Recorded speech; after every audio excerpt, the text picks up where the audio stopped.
Welcome to the deep dive. Today, we're tackling something really fundamental to who we are. Yeah, something really core. Exactly. How those very first relationships in our lives, the difficult or even damaging ones, how they can stick with us, shaping our brains and our well-being profoundly. Mm. You've shared some fascinating stuff on this, and, well, our goal today is to really get to the heart of it. What does it all mean for understanding ourselves and others, too? Absolutely. And we've got a couple of key resources we're drawing on. One gives us a pretty accessible look at relational trauma, especially thinking about codependency and these things called trauma bonds. Right, trauma bonds, we hear that term a lot. We do. And the other source is, well, it's a detailed academic article by Alan Shore. It's called The Effects of Early Relational Trauma on Right Brain Development, Affect Regulation, and Infant Mental Health. Okay, so that one sounds like it goes deep into the science. It really does. It dives right into the neurobiology, like how these early experiences actually impact the physical development of the brain. So our mission today, then, is to go beyond just, defining relational trauma. Yeah. We want to understand the deeper stuff, the psychological mechanisms going on. Exactly. Give you insights that are powerful, hopefully relevant for navigating your own experiences, or just understanding human connections better. Yeah, without getting totally bogged down in, super technical jargon. Right. We'll try to keep it clear. Okay, so let's start, at the beginning. When we talk about relational trauma in those early years, what does that actually look like? What are we talking about? Well, at its core, early relational trauma can lead to developing these unhealthy emotional attachments. They make it really hard to have a healthy sense of yourself separate from the other person. Like you can't stand on your own 2 feet emotionally. Sort of. One of the sources even describes how a partner in that kind of dynamic can feel almost like a drug. A drug. Wow. Yeah, like the only thing that matters. And there's this tendency to just push down your own needs, your own feelings, because you're terrified of losing that person. You see them as your only source of, everything. Happiness, security, maybe even love. Gosh, that sounds incredibly isolating, like you're completely dependent. It is, exactly. The thought of leaving, even just for a short time, it can feel completely impossible, brings up intense anxiety. Another pattern you often see is one person taking total responsibility for the other person's happiness, always trying to meet these excessive demands, maybe needing constant contact, constant reassurance. Right, that need for constant validation. Yeah, and that kind of dynamic, it can get very damaging very quickly. Saving the other person, rationalizing when boundaries are broken, this constant push and pull, control, maybe lies, building illusions. That sounds exhausting. It is. And this cycle, it can absolutely lead to one or both partners developing trauma. And all that energy just poured into keeping this fragile thing going. Yeah. It must just, take a huge toll, right, on your health. Oh, absolutely. The material we looked at talks about how this can cause really significant problems. Mental health, obviously, but physical health, too. It can damage your other relationships, even mess with your finances. And biologically, you can actually see it. Big swings in cortisol levels, that's your main stress hormone. Right. An increased risk for things like addiction. Your immune system can get weaker. Self-esteem becomes really unstable, shaky. And you mentioned this can even cross generations. Yeah, potentially, it's suggested. And then there's the immediate suffering during crises in these relationships, which is, severe. But long-term, people might end up feeling overly dependent, or actually the opposite, totally isolated, scared to get close to anyone again. That paints a really, really tough picture. Yeah. And then there's this specific idea. You mentioned the trauma bond. How's that different from just, say, a generally unhealthy relationship? Well, a trauma bond often has this specific kind of imbalance. Like, one person tends to shy away from real emotional closeness, real intimacy, while the other person is constantly chasing it, desperate for any little crumb of affection or connection. Ah, the pursuer and the distancer dynamic. Kind of, yeah. Communication's usually terrible. Big differences in what each person needs, what they want, what they expect. One might still be clinging to hope, thinking it can work, while the other has, frankly, already checked out emotionally. But they can't leave. Exactly. Despite all this dysfunction, they feel trapped, utterly unable to separate. So it's like being stuck on this painful loop, longing and disappointment. Precisely. And there's often a lot of blame flying around. People get stuck in these roles, the persecutor, the victim, the rescuer, that whole drama triangle. Right. And when the relationship finally does end, people often describe it like a detox, like coming off a drug. A detox. Wow. Yeah, really difficult withdrawal feelings, Emptiness, helplessness, loads of anxiety, maybe obsessive thoughts about the person. That sounds brutal. It is. And one of the really key insights here, I think, is that with relational trauma, the original source of the pain is kind of internal. It messes with how you see yourself, your relationship with yourself. Okay. But, and this is the tricky part, healing also happens through connection.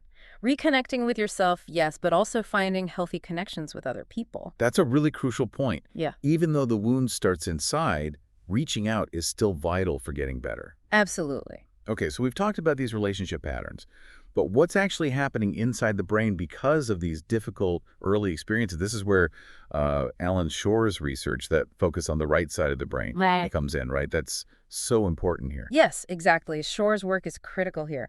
He highlights how a brain that's experienced early relational trauma can actually, misinterpret things, even neutral interactions. Misinterpret, how so? Well, for example, someone setting a perfectly healthy boundary might be felt as an attack, as aggression. Oh, wow. Okay. And there's also a greater chance of dissociation. That's a way of kind of mentally disconnecting from feelings that are just too overwhelming. Right, like zoning out. Kind of, yeah. And that dissociation can then lead to more misunderstandings of social cues. It can create this really deep lack of self-trust, constant overthinking, comparing yourself to others, feeling excessive guilt for no real reason. So it's like your internal alarm system is just permanently dialed up to 11, always scanning for danger, even when it's not there. That's a great way to put it. Exactly. Your sense of self-worth often gets completely tangled up with external things, Like what? like achievements or how you look or whether you're in a relationship or not. You might really struggle with basic questions like, who am I, really? Mm-hmm. And to feel even remotely stable, you might need constant reassurance, constant proof of loyalty from other people. That sounds exhausting for everyone involved. It is. You become hypervigilant, seeing threats everywhere, even in a compliment, maybe. You get overly suspicious and incredibly self-critical, really harsh on yourself, and find it almost impossible to handle even mild negative feedback. Gosh, that sounds incredibly stressful just to live with day to day. It really is. And the sources also talk about how, by kind of shutting down feelings, people might end up enduring really difficult, even unbearable treatment in relationships. Because they've cut off from feeling the pain? Exactly. They might try to cope with this constantly overwhelmed nervous system through, well, substance use maybe, or other compulsive behaviors, anything to numb out or distract. Right. Interestingly, some might go the other way.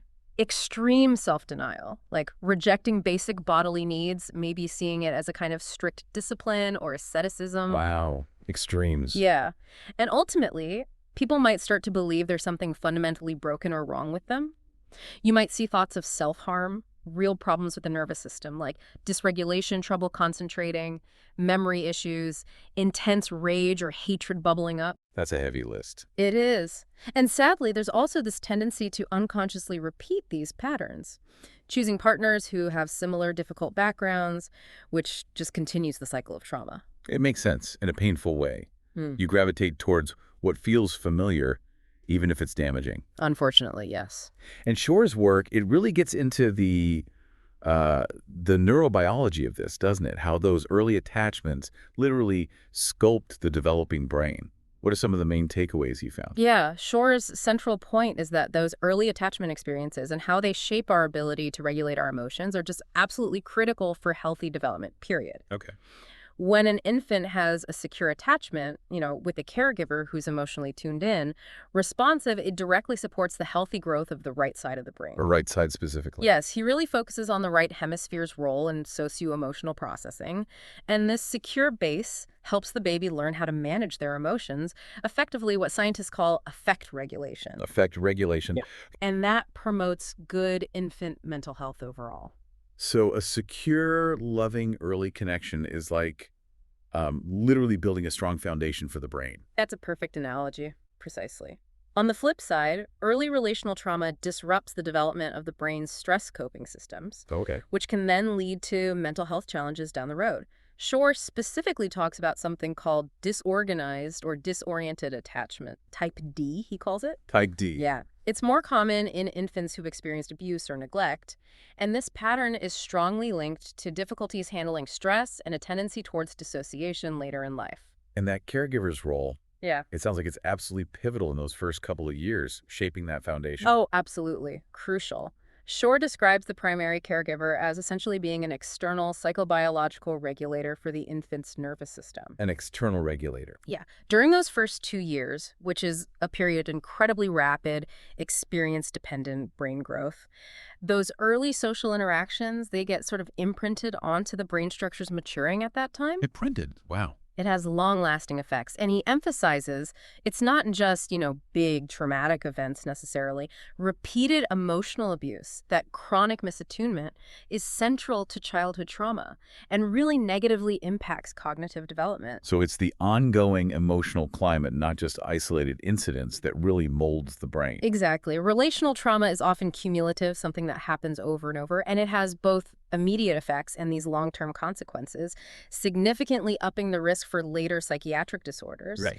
Even things happening during pregnancy, like the mother's stress levels, can negatively impact fetal brain development and the baby's stress response systems before they're even born. That's incredible. Shore explains that caregivers who are abusive or severely neglectful, they often put infants into these traumatic states of intense negative emotion, fear, distress. They offer little comfort or protection, they're emotionally inaccessible, and they react in ways that are inappropriate or frightening to the infant's own feelings and needs. So the baby is left feeling overwhelmed and unsafe. Exactly. It leads to the infant being either extremely overstimulated or sometimes understimulated and neglected.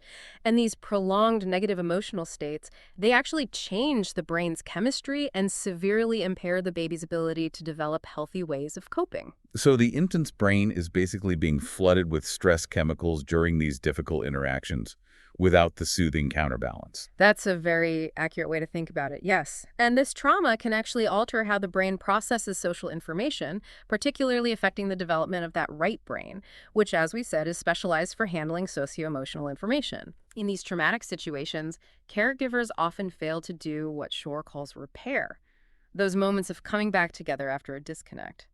Without that repair, infants are left stuck in these highly disruptive psychobiological states that are way beyond their ability to manage alone. And the long-term effects of never getting that emotional repair, that coming back together, they must be significant. They really can be. Shore points to a lasting deficit, a difficulty in assimilating new emotional experiences later in life. This hinders the development of a coherent, integrated personality. He also talks about how trauma can lead to mutually escalating over-arousal between the caregiver and infant. What does that mean? It's like this dysregulated emotional feedback loop. They wind each other up, getting more and more distressed, which further stresses the baby's developing system. Wow. Okay. And dissociation, that mental checking out we mentioned. Yeah.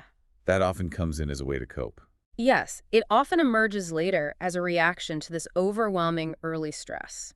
Disengaging from what's happening outside, emotional numbing, avoidance, maybe just being overly compliant, having a restricted affect, that sort of glazed look. Like the brain's emergency brake, hitting the off switch when things are just too much. Exactly. A survival mechanism. But these early traumatic states cause psychobiological alterations, changes affecting affect, cognition, behavior. They negatively impact the developing limbic system, the brain's emotional hub. Right, the limbic system. And they induce these maladaptive coping styles for regulating stress. Frequent intense attachment disruptions expose the infant brain to high levels of potentially neurotoxic substances like glutamate and cortisol. Enough stress hormones again. Yeah. And this can potentially lead to neuronal cell death, actual damage to brain cells, and impaired limbic morphogenesis. That's the shaping and development of the limbic structures. So actual structural changes in the brain. Potentially, yes. Severe attachment disruption leads to regulatory failure, disturbances in limbic activity, hypothalamic dysfunction, problems with autonomic homeostasis, keeping the body's systems balanced, and just chaotic biochemical alterations. Trauma can cause permanent alterations in various neurochemical receptor systems in the brain. It really sounds like early relational trauma can leave a deep, lasting physical imprint on the brain's hardware, not just the software. It absolutely can. Shore also goes into more detail about that type D or disorganized attachment pattern. He explains these infants often show high heart rate activation, really intense alarm reactions in stressful situations. Hyper-alertness. Yes, and higher cortisol levels too. This indicates a really low tolerance for stress and an inability to form coherent coping strategies when they're alarmed by the very person who's supposed to be their safe base, the parent. That's the awful paradox, isn't it? The source of safety is also the source of fear. Precisely. And interestingly, he notes that the behaviors seen in type D attachment can sometimes resemble those of neurologically impaired infants. Huh. Yeah, reflecting a severely impaired regulatory system, particularly involving the orbitofrontal control system, that key area in the front of the brain for managing emotions and social behavior. And you mentioned earlier the connection with the mother's state, Yeah. how the baby almost mirrors it. Absolutely. Infants can literally match the rhythmic structures of a dysregulated mother's internal states. It's like they're downloading patterns of psychopathology, as Shore puts it. Downloading, that's a powerful image. It is. And mothers of disorganized infants often report their own significant struggles, feeling unable to care for their babies, using harsh punishments, dealing with depression, feeling out of control. And very often this stems from their own unresolved trauma and loss. Which highlights that intergenerational transmission you mentioned. Exactly. How trauma can sadly ripple down through families. Shore also talks about caregiver dissociation when the parent checks out emotionally as representing real-time and neglect. This leads the infant to shift from protest crying, trying to get attention, to detachment and eventually dissociation themselves, matching the mother's state. It's a profound regulatory failure, a kind of break or discontinuity in the infant's experience of being. Just devastating. It is. Trauma interferes with psychic structure formation, the building of a coherent self, by causing these profound neurobiological alterations in the developing limbic system. You get both sympathetic hyperexcitation, that fight or flight overdrive, and parasympathetic hyperinhibition, that freeze or shut down response. So the nervous system is just completely out of whack. Essentially, yes. And dissociation becomes a primary defense mechanism because the child hasn't developed that basic sense of worthiness or learned normal adaptive defenses. Early trauma increases the likelihood of relying on it. Right. Furthermore, it disrupts the organization of those critical cortical limbic areas involved in attachment, empathy, affect regulation, all functions mediated by these frontal limbic areas. Stress itself can alter prefrontal cortex development, potentially even arresting it, slowing it down. Trauma during critical developmental windows for structures like the amygdala, the anterior cingulate, the insula, all key emotional processing centers, can interfere with their maturation. This impacts social bonds, emotional arousal, the very experience of basic emotion. It affects so many fundamental aspects of being human. It really does. Abuse and neglect specifically hit that orbital prefrontal limbic system hard, the system crucial for social bonding and emotional knowledge. So it's clear relational trauma can alter brain development even without physical injury. That's a crucial point. And Shore also notes the reverse is true. Neurological trauma can negatively impact relational development. It's a two-way street. Okay. Interestingly, both physical stressors and psychosocial stressors, like abuse or neglect, can lead to similar patterns of impaired energy metabolism in the developing brain. Early relational trauma can act as an inducer of developmental instability. Instability, meaning? Meaning it can potentially contribute to alterations in how the brain hemispheres specialize cerebral lateralization and increase vulnerability to various neurodevelopmental disorders. Fascinating. He suggests there might be excessive pruning, like an over-trimming of connections in those crucial subcortical limbic autonomic circuits in early trauma. This could be a mechanism leading to structural defects in stress coping systems. So the brain might be trimming away connections it actually needs. Potentially, yes, as a maladaptive response to overwhelming stress. Animal studies, like maternal deprivation studies in infant mammals, have actually shown stress can induce cell death. Actual cell death. Yes, and stress-induced shrinkage of dendritic fields. The branches that receive signals on neurons in the orbitofrontal cortex can reduce synaptic connectivity and the flow of information in those vital regulatory circuits. So less communication within the brain's control centers. Right. An impairment of the forebrain midbrain circuit can limit the capacity to inhibit those hyperaroused states, intense fear, rage. Severe attachment issues often involve impairments in both circuits of the dual circuit limbic system, limiting the ability to modulate both intense positive and negative effects. So difficulty managing strong emotions across the board. Exactly. And this early dysfunction of internal coping mechanisms tends to endure, leading to inefficient stress regulation in adulthood. Orbitofrontal dysfunction due to early trauma can predispose individuals to developing post-traumatic stress disorder, PTSD. Ah, the PTSD link. Yes, loss of affect regulation is seen as a core, far-reaching effect of early trauma involving this impaired orbitofrontal system. PTSD research consistently shows dysfunctional frontal subcortical systems and altered function in the orbitofrontal cortex, anterior cingulate, and amygdala. All those areas we've been talking about. Right, that severe pruning of connections between higher and lower limbic circuits could manifest as the functional deficits you see in PTSD. And those connections between the frontal areas and the amygdala, the brain's fear center, you said that those are particularly vulnerable. Yes, those connections form postnatally, after birth, and seem especially negatively impacted by relational trauma. Reduced inhibition from the orbitofrontal areas allows those amygdala-driven fear responses to fire off without sufficient cortical control. Like the brakes aren't working properly. Exactly. An inefficient orbitofrontal repair capacity leads to poor self-comforting during stress. Distress states get easily amplified, and people can cycle between intrusive flashbacks and dissociation. That makes sense. fMRI research points to the right orbitofrontal cortex's inability to modulate the amygdala fear response as underlying the emotional disturbances in PTSD, and dysregulation of the sympathetic nervous system control center in the hypothalamus due to impaired orbitofrontal inhibition might mediate relationally triggered uncontrolled aggression. So it can manifest as fear and aggression. Potentially, yes. Disrupted early attachments are also extremely common in borderline personality disorder, which has a high correlation with PTSD and shares disturbances in affect regulation, impulse control, and dissociation. Right. The overlap is significant. Shore suggests that inefficient higher cortical regulation of the immobility response dissociation and potentially even predatory attack behaviors can result from excessive pruning of prefrontal connections due to early trauma. He even posits that sociopathic personality organization could be seen as a manifestation of developmental PTSD. That's a strong statement. It is. Severe attachment psychopathologies often rely heavily on dissociation as a primary defense, indicating orbitofrontal cortex dysfunction in integrating external and internal information. So dissociation isn't just psychological. It has this clear neurological basis rooted in early trauma. That's the argument, yes.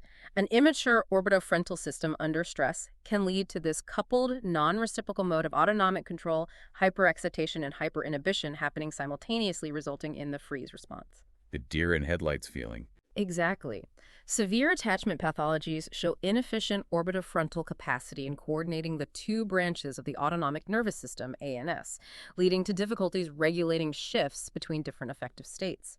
A habitual tendency to shift into those primitive parasympathetic states, like dissociation, indicates an immature regulatory system with weak connections between the limbic system and the ANS, particularly involving the slower maturing orbitofrontal areas that regulate the parasympathetic system. Okay. Massive inhibition of the dorsal motor vagal system, a primitive part of the parasympathetic system, is thought to mediate dissociation as a trauma defense. Dissociation is a symptom across a spectrum of severe psychopathologies and is proposed to be linked to disorganized attachment. Yeah. In traumatic abuse, dissociation can involve cutting off from both external stimuli and internal bodily sensations like pain. Numbing out physically, too. Yes. The freeze response and cataleptic immobility in trauma involve a switch to parasympathetic hyperarousal, potentially mediated by the body's own endogenous opioids. It's both fascinating and, frankly, a bit unsettling to see how deep these trauma responses are neurologically. It really is. Early trauma can even alter the organization of brain circuits that process pain. Persistent neonatal pain experiences can actually rewire these circuits, leading to lasting changes in pain response. So early pain changes how you feel pain later. It seems so. And relational trauma-associated pain can have more severe consequences than non-traumatic pain, involving intense emotional and autonomic responses and activation of the limbic system. The orbitofrontal areas are involved in both the perception and regulation of pain, especially its effective motivational aspects, the emotional side of pain. This is crucial for coping with threat-related pain and relational abuse. Okay. A mature orbitofrontal system can regulate both sympathetic and corticosteroid levels and modulate amygdala defense reactions. But stress can take these prefrontal areas offline in compromised systems. Right, the system gets overwhelmed. Exactly. And dissociation at the time of trauma is known to be a strong predictor of later developing PTSD.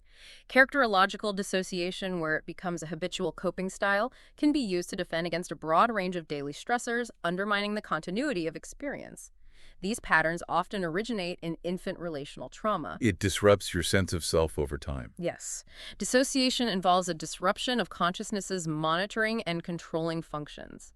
Shore suggests this might stem from defensively disregarding a caregiver's harmful intentions, which then impacts later intimate relationships and the ability to process abusive experiences. Impaired orbitofrontal activity is linked to difficulties in behavior control, monitoring experiences, allocating attention, and choosing appropriate actions in stressful situations. So it creates this fundamental break in developing a solid sense of self, feeling safe. That's a key insight. Early trauma can hinder the development of what Winnicott called a continuity in being.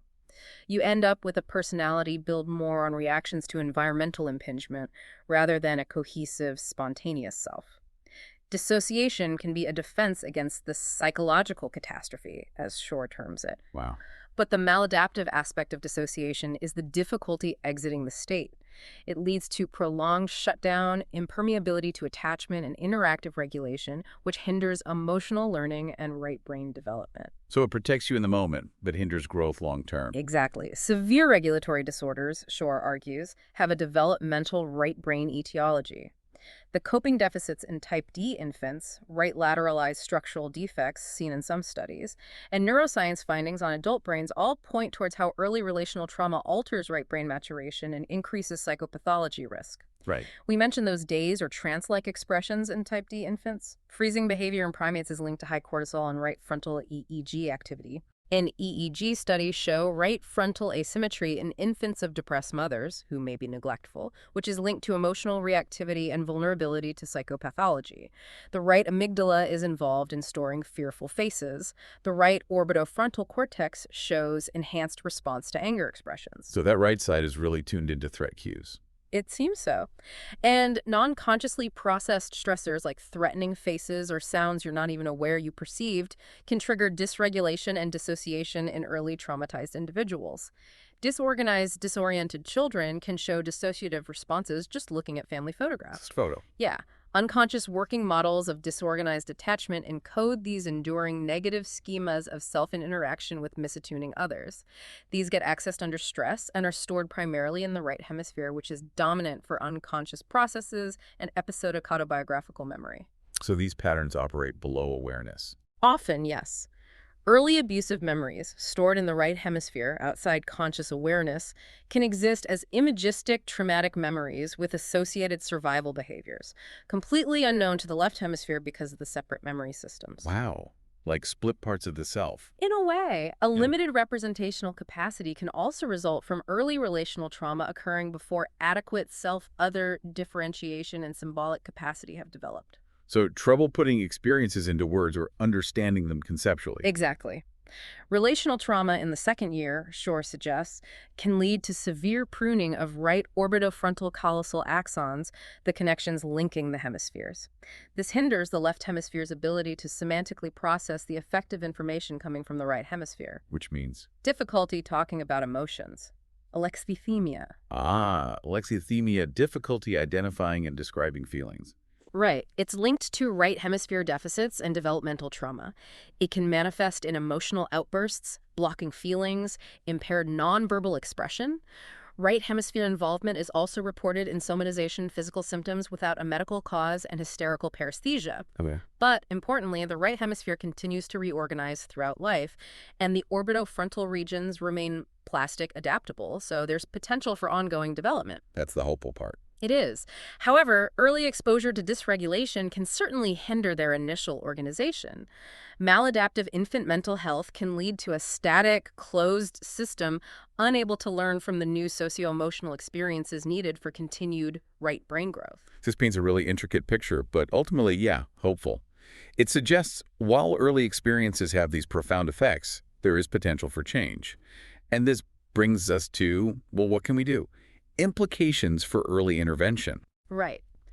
What does this neurobiological understanding tell us about helping?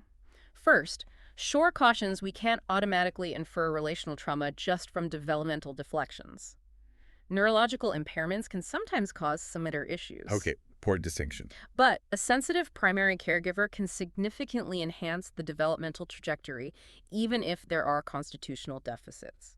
Also, orbitofrontal deficiencies aren't exclusive to relational trauma.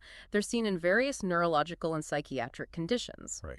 Abnormalities in limbic system connectivity play a critical role in psychopathology, with the specific affected circuit determining how the affect dysregulation expresses itself. Got it.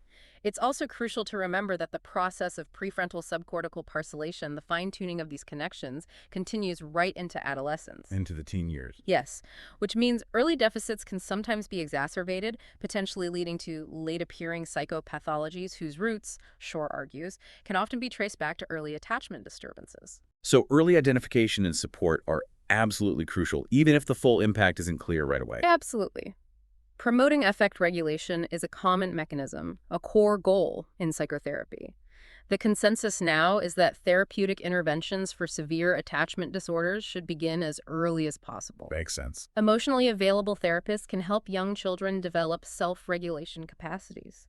That interactive regulation within therapy can function as a growth-facilitating environment for those right orbitofrontal systems. Like providing the regulatory experience the child missed out on earlier. Exactly. Potentially shifting attachment patterns towards security. fMRI evidence actually suggests the higher right prefrontal cortex plays a role in attenuating emotional responses, calming things down, which is a key aspect of how psychotherapy works. Interesting. And co-constructing a coherent trauma narrative, putting the story together in a safe relational context that can promote callosal transfer, getting information across between the hemispheres. It allows the left hemisphere to process, make sense of, the right hemisphere's emotional states. Integrating the experience. Yes. So early prevention programs are just crucial. This all aligns with psychoneurobiological models, emphasizing the impact of early environmental interactions on brain behavior development and the whole concept of critical periods. Right, those windows of opportunity. The right hemisphere's rapid growth spurt early in life and its experience-dependent maturation within the attachment relationship just highlights how incredibly important those early relational experiences are, and the skills clinicians use to foster a safe therapeutic environment. Those can also be really valuable in preventative programs, helping mobilize an individual's own positive developmental potential. This has been, wow, a deeply insightful and, yeah, sometimes challenging exploration to try and bring it all together. We've seen how those very early relational experiences, especially when they're difficult, traumatic, they can have a really profound, lasting impact. Deep impact. Affecting not just our emotional well-being, Yeah. how we do relationships, but the actual structure and function of our developing brains, especially that right hemisphere, as you've laid out. Yeah. We've touched on the complexities of trauma bonds, the long-term biological effects of stress, and just how critical secure early attachments are for building resilience later on. Yes, understanding that these early interactions literally shape the brain, it just underscores the fundamental importance of nurturing supportive caregiving right from the start. Absolutely. And considering this profound, enduring impact, here's something for you, the listener, to really think about. With this deeper understanding of relational trauma, the vital role of supportive caregiving, how might our society shift? Approaches to education, healthcare, even just our everyday interpersonal relationships. Big question. Could this knowledge ultimately foster healthier development, greater well-being for everyone across the whole lifespan? It's definitely a powerful concept to consider. Thank you for joining us for this deep dive.